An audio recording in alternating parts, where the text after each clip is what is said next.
চেষ্টা করবো। আর বলে রাখি, এটা এখন প্রায় নতুন করে আবার নির্মাণের কাজ চলতেছে, তো ওইটাও আপনাদেরকে দেখাবো। So I am Fahad and you see man and world.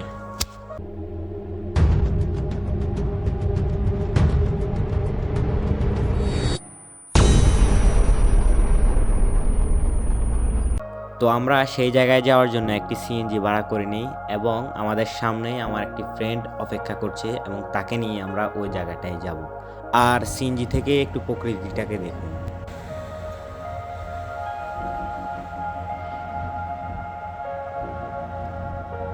CNG থেকে নেমেই আমরা একটু দূরে দেখা পেলাম ওই রিসোর্টটার।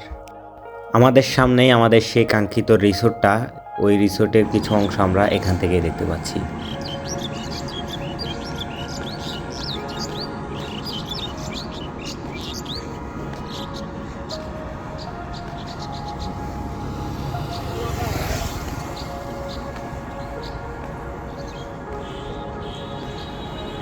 আর দেখতেই পাচ্ছেন রিসোর্টটাতে কাজ চলতেছে।